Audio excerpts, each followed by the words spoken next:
Bonjour à tous, aujourd'hui on se retrouve pour un nouveau test d'iOS 6 Beta 3. Donc comme vous le savez, elle a été rendue disponible pour les développeurs et puis donc elle a été corrigée et améliorée. Il n'y a pas eu de nouvelles fonctionnalités apparentes ou plutôt très légères. C'est surtout des améliorations et corrections de bugs, fluidité, voilà, ces choses-là. Donc on va voir ces choses-là ensemble. Là il a été installé, je l'ai installé sur mon iPhone 4S 64 Go. Et puis voilà, donc on va voir ça.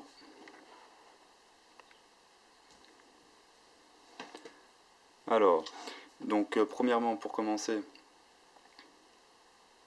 on a donc l'amélioration de l'application Plan, puisqu'on sait que c'est ça qui va être mis en avant sur le OS 6, c'est la plus grosse nouveauté en tout cas. Alors, voilà, donc les améliorations, c'est plus fluide, c'est plus beau, c'est plus précis, et ça se voit.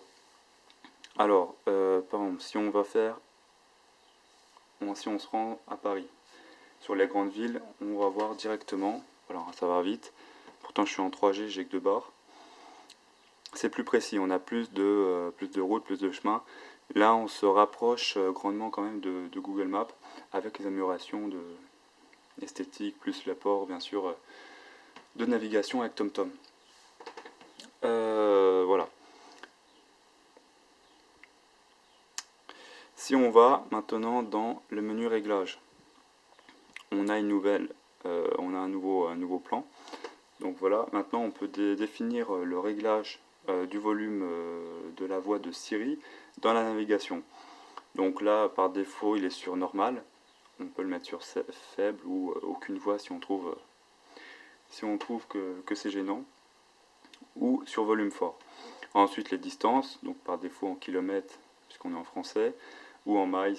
Et puis voilà, donc la taille des étiquettes qu'on peut régler aussi en normal ou en grande, ça c'est pas trop mal. Parce que sur la carte, en fait, ce qu'ils appellent les étiquettes, c'est le nom des villes ou le nom des rues. Donc si on est en petite, plutôt en normal, on va en avoir plusieurs, on en va avoir beaucoup sur la carte, mais du coup ça va être plus petit, donc moins facile à lire, surtout pour certaines personnes. Alors qu'en grand, donc on va en avoir moins, mais c'est écrit plus gros.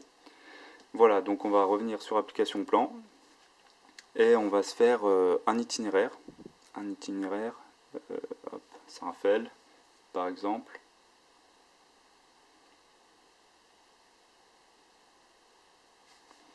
Voilà, donc là, 8h42 minutes. Alors, je sais plus, je crois que c'est une nouveauté. Cet itinéraire comporte un payage. Alors, il n'y a pas de façon de le détourner. Il nous indique simplement qu'on va passer par des péages. Démarrage de l'itinéraire vers Saint-Raphaël. Dirigez-vous vers le nord-est sur D49. Voilà, donc tout de suite, on voit une nouveauté, c'est les panneaux qui sont maintenant bleus. Tout simplement, ils étaient verts avant, c'est par rapport au fait que les panneaux de navigation américains sont verts et chez nous ils sont bleus. Je pense qu'ils vont s'adapter par rapport aux différents pays. Voilà. Donc là, voilà, donc là on a tout dit, il n'y a pas d'autres améliorations pour le moment là-dessus. Donc là, je sais pas. Voilà, donc pareil, hein, en bleu, la navigation en haut avant c'était vert pour le multitâche. Ici, sur le look screen, ça change pas, c'est pareil. Voilà, donc je vais l'arrêter. Donc on a la correction de bug maintenant de la liste de lecture qui fonctionne. Et puis donc dans Maps, toujours on a donc l'apparition des travaux en grande agglomération qui était seulement disponible pour les États-Unis. Et maintenant, il est chez nous. Voilà. Par contre, on n'a toujours pas l'option de circulation. Alors on a bien le bouton, mais elle ne fonctionne pas en France, uniquement aux États-Unis pour le moment. On attend de voir par la suite. Sinon, une nouvelle fonction qui s'appelle Active Touch. Alors, on va se rendre dans les réglages et je crois que c'est dans accessibilité, si je ne me trompe pas. Voilà, accessibilité et le voilà. Donc là il est sur désactivé par défaut. On peut créer un geste pour l'activer. Et en fait c'est ce bouton. Alors, attendez, je retourne sur le Springboard. Vous pouvez le mettre où vous voulez, ici, ici, ici, vraiment n'importe où. Et en fait ça va permettre d'activer des fonctions, comme par exemple Siri. Voilà. On va pouvoir ajouter des favoris là-dedans, voilà. Le bouton accueil, c'est comme si on appuyait sur le vrai bouton physique. Si on appuie 2 fois, multitâche, une fois. L'appareil, donc là on va pouvoir régler donc le volume, couper le son, ces choses-là, verrouiller l'écran. Hop. Et puis qu'est-ce qu'on a dans 3 petits points, voilà, donc simuler donc une secousse sur l'iPhone, des gestes, le multitâche, une capture d'écran. Voilà. Donc là, je crois qu'on a fait un peu le tour.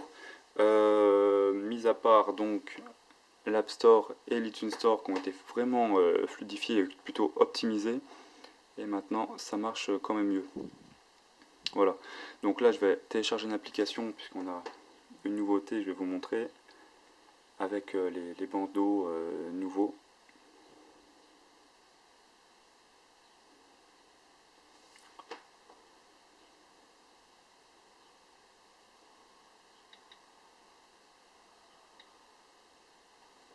Voilà.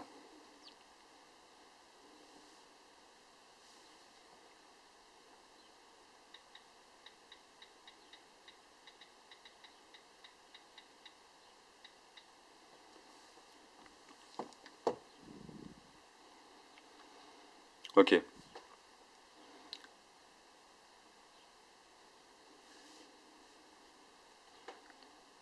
Voilà, donc ici c'est toujours pareil.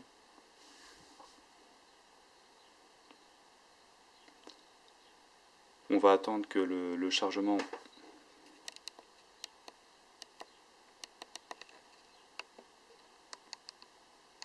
de l'application se termine. Et voilà, donc là je sais pas si vous voyez bien.